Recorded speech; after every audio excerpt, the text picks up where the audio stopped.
सभी को मेरा नमस्कार।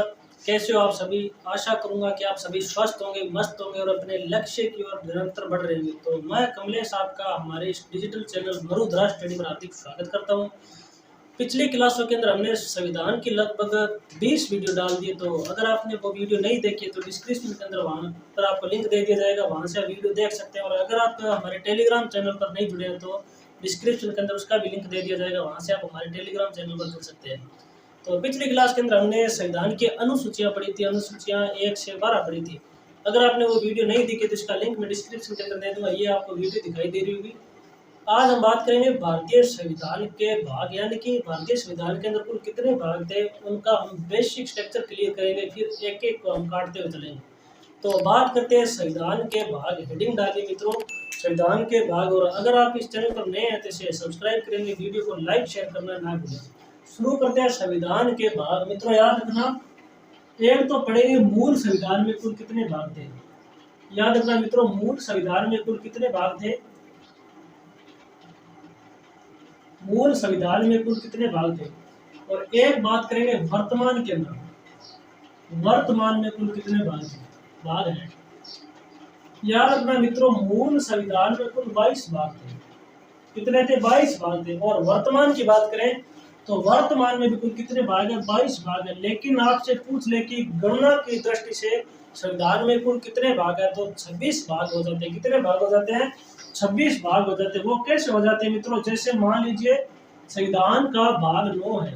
कौन सा? संविधान का भाग 9 है, उसके अंदर हम जोड़ देते हैं संविधान का भाग 9 के, यानी कि जो ये उपभाग है, संकलोध भाग है, उनको अगर काउंट करें तो कितने भाग हो जाते हैं? 26 भाग हो जाते हैं। अगर आपसे पूछ ले संविधान में कुल कितने भाग है तो आपका आंसर होगा 22। लेकिन गणना की दृष्टि से पूछ ले तो 26 भाग होते हैं। लेकिन 7वां भाग है उसे समाप्त कर दिया जाता है, इसलिए 25 भाग है गणना की दृष्टि से। कितने हैं? 25 भाग है। तो शुरू करते हैं संविधान के पहले भाग से। याद रखना मित्रों, संविधान का पहला भाग, संविधान का पहला भाग, पहले भाग में किसका उल्लेख है? संविधान का भाग 1 लिख देते हैं, भाग नंबर 1। संविधान के पहले भाग की बात करें, संविधान के पहले भाग में सबसे पहले बात करते हैं उल्लेख। संविधान के पहले भाग में किसका उल्लेख है? और फिर बात करेंगे अनुच्छेद, यानी कि कितने अनुच्छेद से लेकर कितने तक इसका उल्लेख है। अनुच्छेद, अनुच्छेद मित्रों याद रखना, संविधान के पहले भाग में संघ व उसके राज्य क्षेत्रों का उल्लेख है। किसका उल्लेख है मित्रों? याद रखना, संघ व उसके राज्य क्षेत्र, उसके राज्य क्षेत्र।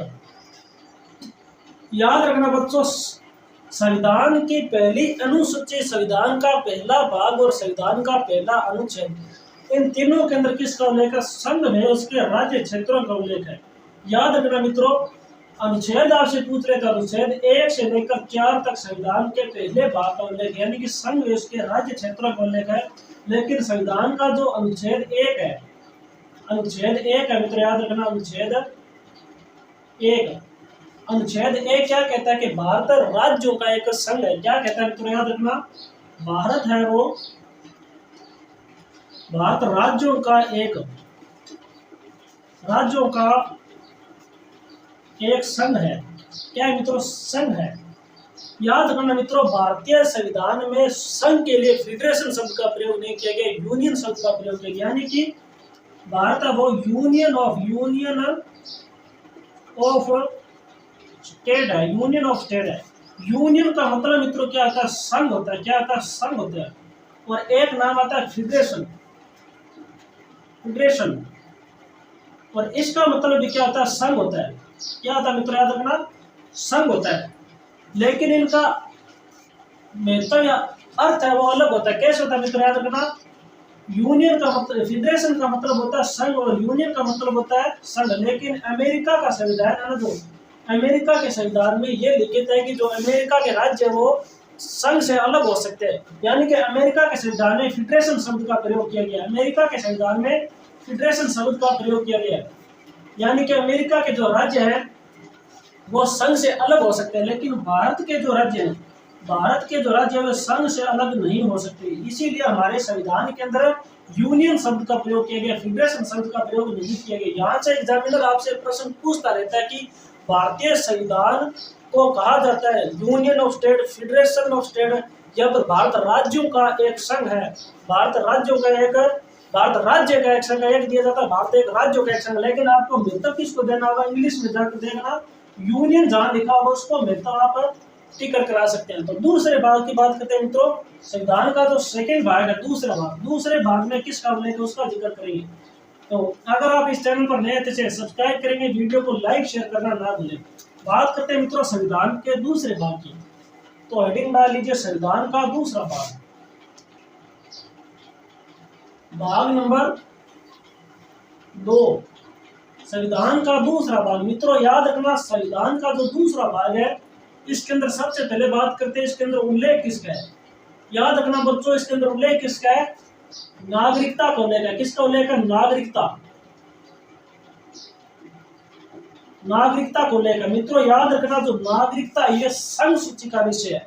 याद रखना बच्चों ये नागरिकता संघ सूची का विषय है, संघ सूची का विषय। याद रखना भारतीयों को केवल इकहरी नागरिकता प्राप्त है, इकहरी नागरिकता। नागरिकता कैसी नागरिकता प्राप्त है, इकहरी नागरिकता प्राप्त है। याद रखना इकहरी नागरिकता हमने कहां से ली है, ब्रिटेन से ली है। कहां से ली है, ब्रिटेन से ली है। ब्रिटेन के संविधान से हमने इकहरी नागरिकता के प्रावधान लिए। लेकिन अमेरिका के बाद में मित्रों, अमेरिका में जो नागरिक है, अमेरिका की जो जनता है उनको दोहरी नागरिकता प्राप्त है, यानी कि उन्हें राज्यों की नागरिकता प्राप्त और संघ की नागरिकता प्राप्त है। लेकिन भारत को केवल और केवल इकहरी नागरिकता प्राप्त है, यानी कि केंद्र की नागरिकता प्राप्त है। याद रखना मित्रों जो पहला नागरिकता अधिनियम है, बात करते हैं प्रथम नागरिकता, प्रथम नागरिकता, प्रथम नागरिकता अधिनियम। ये कब आता है मित्रों, याद रखना 1955 के अंदर आता है। कब आता है, 1955 के अंदर पहला नागरिकता अधिनियम आता है। फिर इसके अंदर बात करते हैं अंतिम संशोधन। याद रखना मित्रों यह संविधान में संशोधन नहीं है, नागरिकता अधिनियम में संशोधन है। कब होता है अंतिम संशोधन, 2019 को होता है। कब होता है, 2019 को नागरिकता अधिनियम में संशोधन होता है। संशोधन कब होता है, 2019 को होता है। इसके तहत मित्रों याद रखना बांग्लादेश, बांग्लादेश, अफगानिस्तान और पाकिस्तान,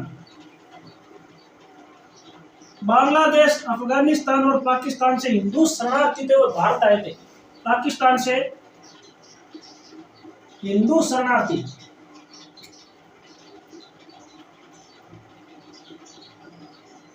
हिंदू शरणार्थी भारत आए थे, भारत आए। याद रखना मित्रों नागरिकता संविधान के सेकंड भाग में किसका उल्लेख है, नागरिकता। और नागरिकता का आधार क्या होता है मित्रों, याद रखना इसके आधार की बात करते हैं तो एक होता है मित्रों वंशक्रम, और एक होता है मित्रों, एक होता है वंशक्रम, एक होता है जन्म, और एक होता है रजिस्ट्रीकरण।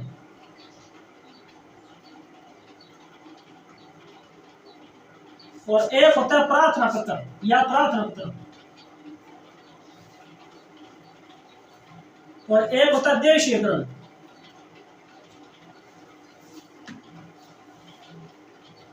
एक होता है वंशक्रम, एक होता है जन्म, एक होता है प्रार्थना पत्र, एक होता है देशीयकरण, और एक मित्र याद होता है, एक होता है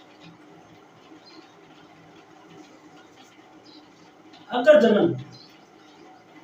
एक क्या होता है मित्रों, अगर जनन होता है। क्या होता है मित्रों याद रखना, एक होता है अवर जनन, अगर नहीं अवर जनन, अवर जनन। सबसे पहले बात करते हैं वंशक्रम। याद रखना 26 जनवरी 1950, 26 जनवरी 1950 से पहले अगर कोई हिंदू शरणार्थी भारत में आकर निवास कर रहा था उनको वंशक्रम के आधार पर भारत की नागरिकता दी जाएगी। ये हमें नागरिकता संविधान का भाग 2 इसके अंदर उल्लेखित है।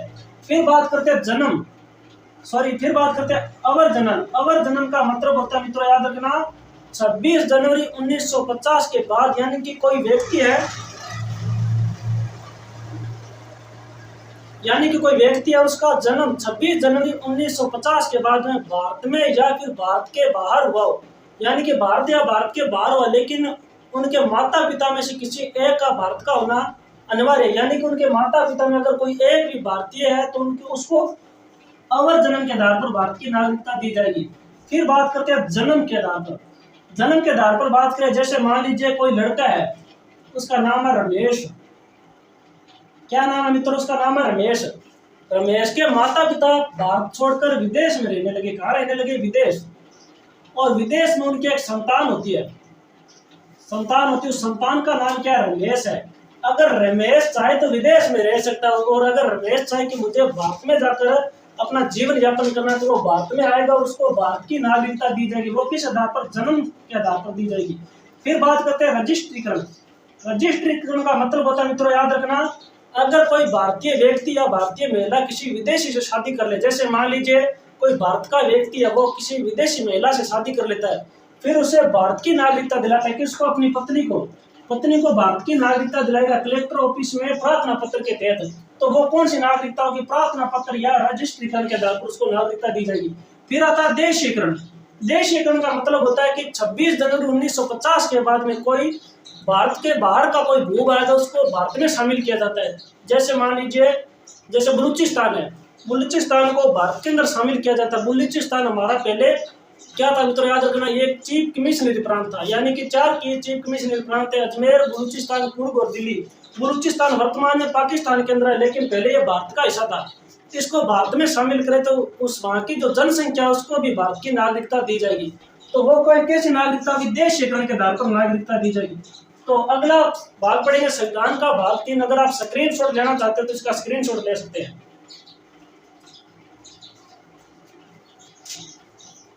चलिए अब बात करते हैं संविधान के भाग 3 की बात करते हैं मित्रों। तो हेडिंग डाल लीजिए संविधान का भाग 3। बात करते हैं संविधान का भाग 3। भाग 3 याद रखना, इसके अंदर उल्लेख की बात करते हैं। सबसे पहले इसके अंदर किसका उल्लेख है? मौलिक अधिकारों का उल्लेख है। किसका उल्लेख है? मौलिक अधिकारों का। किसका उल्लेख है? मौलिक अधिकार। संविधान के भाग 3 के अंदर किसका उल्लेख है? मौलिक अधिकारों का उल्लेख है। उससे पहले हम बात करते हैं संविधान का भाग 2। भाग 2 के अनुच्छेद की बात करें तो अनुच्छेद 5 से लेकर 11 तक संविधान के भाग 2 का उल्लेख है। फिर बात करते हैं मौलिक अधिकारों का। मौलिक अधिकारों के अनुच्छेद की बात करें तो याद रखना, अनुच्छेद 12 से लेकर अनुच्छेद 35 तक संविधान के भाग 3 का उल्लेख है, यानी कि मौलिक अधिकारों का उल्लेख है। याद रखना, संविधान का जो भाग 3 है इससे मैग्ना कार्टा कहा जाता है। संविधान का मैग्ना कार्टा, तो लिख देते हैं संविधान का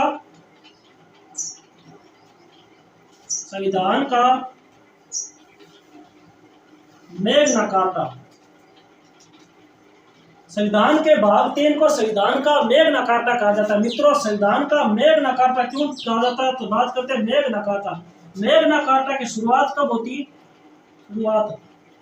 इसकी शुरुआत कब होती है? 1215 के अंदर होती है।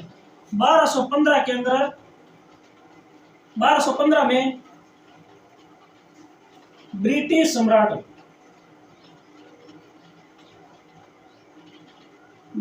सम्राट ने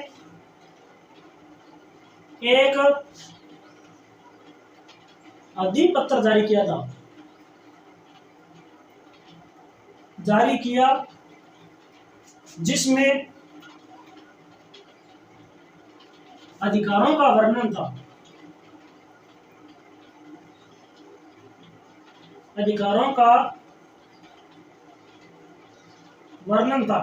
उसे क्या कहा गया? मैग्ना कार्टा कहा गया। इसीलिए इसे भी संविधान का मैग्ना कार्टा कहा जाता है। क्यों? क्योंकि इसके अंदर भी अधिकारों का वर्णन है।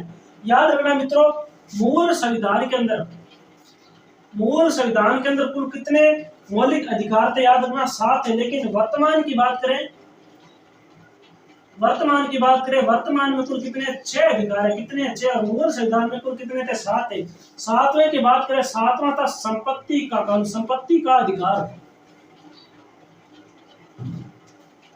संपत्ति का अधिकार था, लेकिन इसे याद रखना 44वां संविधान संशोधन 1978 कब होता है? 44वां संविधान संशोधन 1978। तो एक बार डिटेल्स लिखते हैं, इसको साफ कर लेते हैं।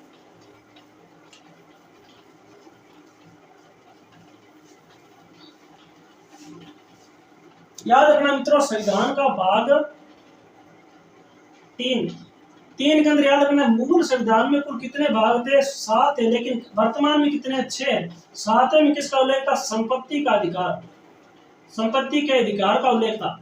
याद रखना वर्तमान में इसे समाप्त कर दिया गया अनुच्छेद 31 के अंदर इसका उल्लेख था। इसे याद रखना संविधान के भाग 12, याद रखना संविधान के भाग 12 वह अनुच्छेद 300 के तहत वित्त संपत्ति कानून बना दिया है।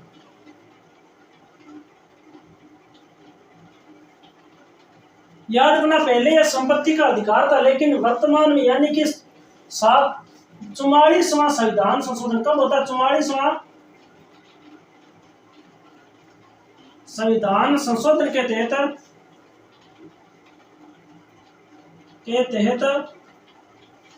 इसे संविधान के 12 भाग के अंदर जोड़ दिया गया, जिसके अंदर वित्त संपत्ति कानून बना दिए गए। तो याद रखना जो मौलिक अधिकार है ये नागरिक, याद रखना मित्रों, नोट लगाकर लिख सकते हैं, नोट लगाकर आप लिख सकते हैं जो मौलिक अधिकार है, मौलिक अधिकार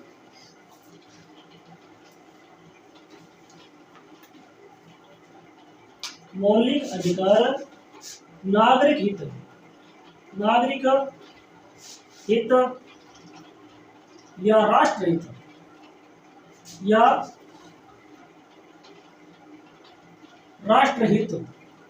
नागरिक हित या राष्ट्रहित के संदर्भ में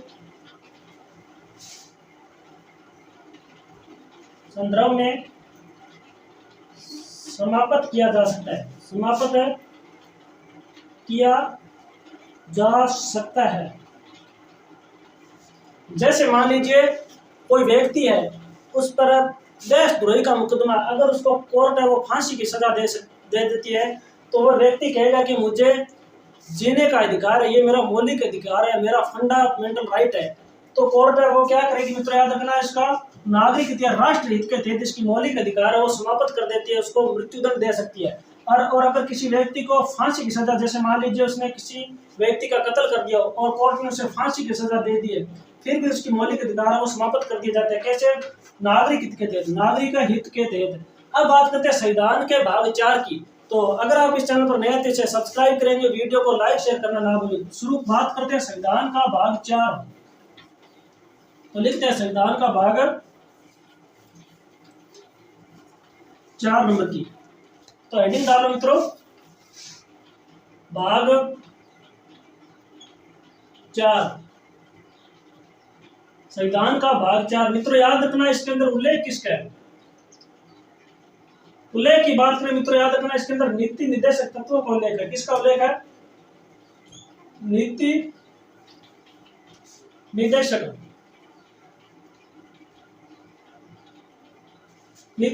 तत्वों का उल्लेख है। संविधान के भाग 4 के अंदर नीति निर्देशक तत्वों का उल्लेख है।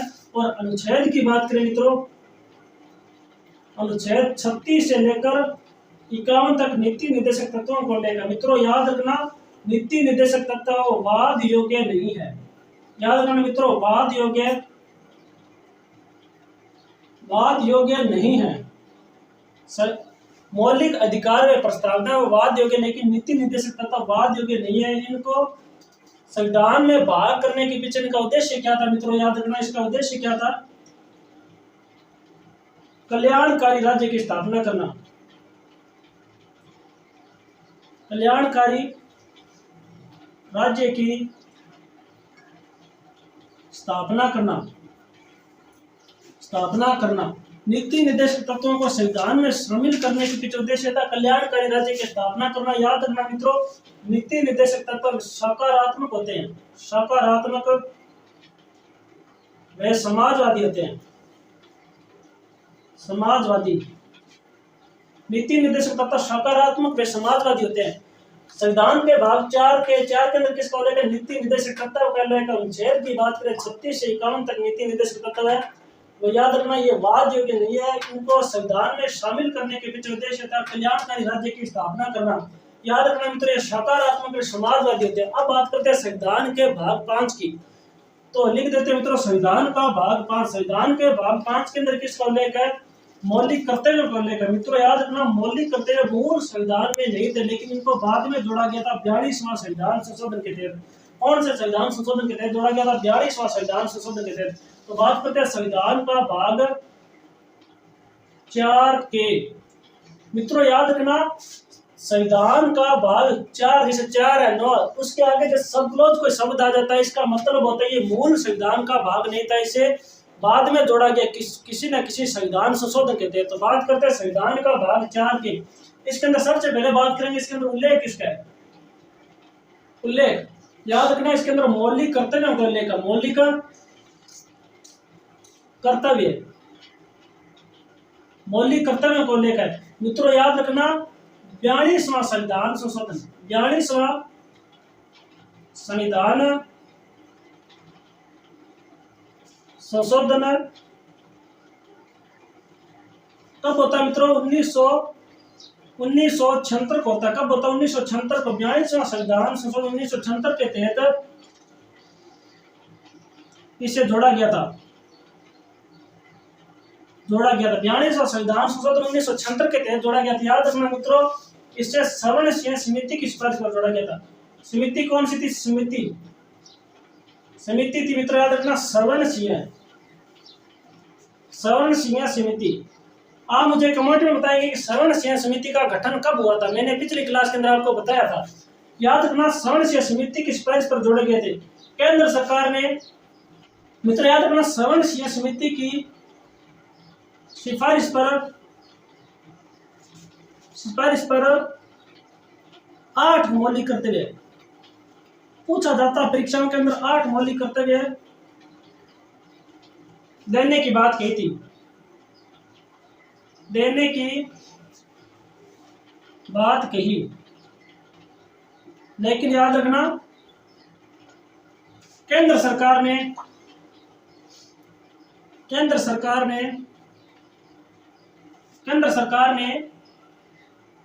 कुल 11 मौलिक कर्तव्य दिए। और याद रखना मित्रों, 11वां मौलिक जो कर्तव्य है, 11वां मौलिक कर्तव्य, इसे 86वां संविधान संशोधन, कौन सा? 86वां संविधान संशोधन कब होता है? 2002 होता है।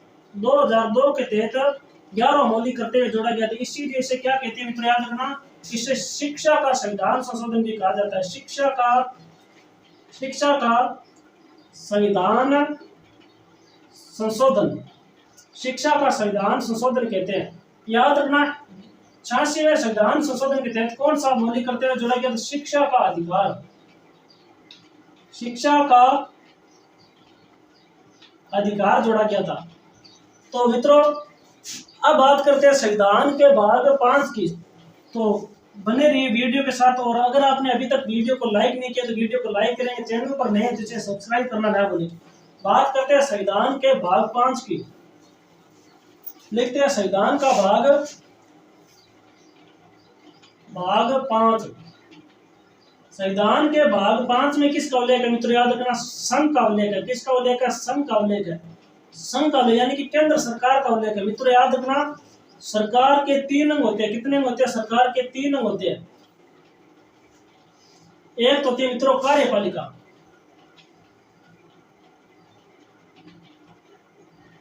एक होती है व्यवस्थापिका,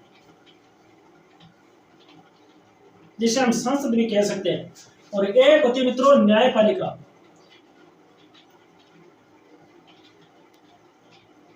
एक होती है कार्यपालिका, एक होती है व्यवस्थापिका और एक होती है न्यायपालिका। याद रखना मित्रों, इसका उल्लेख संविधान के भाग 52 से लेकर 151 तक है। 52 से लेकर 151 तक है, जिसमें से याद रखना मित्रों 52 से लेकर 78 तक, 52 से लेकर 78 तक कार्यपालिका का उल्लेख है। और फिर बात करते हैं 89 से लेकर 122 तक, अनुच्छेद 79 से लेकर 122 तक व्यवस्थापिका का उल्लेख है। और अनुच्छेद 123 के अंदर किसका उल्लेख है मित्रों, याद रखना राष्ट्रपति की विधेयी शक्ति, राष्ट्रपति की विधेयी शक्ति का कौन से अनुच्छेद के अंदर उल्लेख है, अनुच्छेद 123 के अंदर उल्लेख है। फिर बात करते हैं न्यायपालिका, न्यायपालिका को उल्लेख है संविधान के अनुच्छेद 124 से लेकर अनुच्छेद 147 तक, अनुच्छेद 124 से लेकर अनुच्छेद 147 तक सुप्रीम कोर्ट का उल्लेख है। कौन सी, सुप्रीम कोर्ट का उल्लेख है। हाई कोर्ट की बात करें मित्रों, हाई कोर्ट का उल्लेख अनुच्छेद, आप मुझे कमेंट में बताना कि हाई कोर्ट का उल्लेख कौन से अनुच्छेद के अंदर है। तो आज के लिए इतना ही मित्रों, मिलते हैं अगली वीडियो के साथ, तब तक के लिए जय हिंद जय भारत। और अगर आप इस चैनल पर नए हैं तो इसे सब्सक्राइब करेंगे, वीडियो को लाइक शेयर करना ना भूलें। और आप कमेंट में मुझे लिख सकते हैं कि आपको वीडियो कैसा लगा था। और कल्चर की क्लास मैंने शुरू कर दी, अगर आपने वो वीडियो नहीं देखी तो प्ले लिस्ट के अंदर लिस्ट बनी हुई है, प्ले लिस्ट बनी हुई है, वहाँ से आप जाकर राजस्थान कल्चर को देख सकते हैं। आपकी आगामी बच्चों के लिए बहुत ही लाभदायक क्लास है। तो मिलते हैं अगली वीडियो के साथ, तब तक के लिए जय हिंद जय भारत।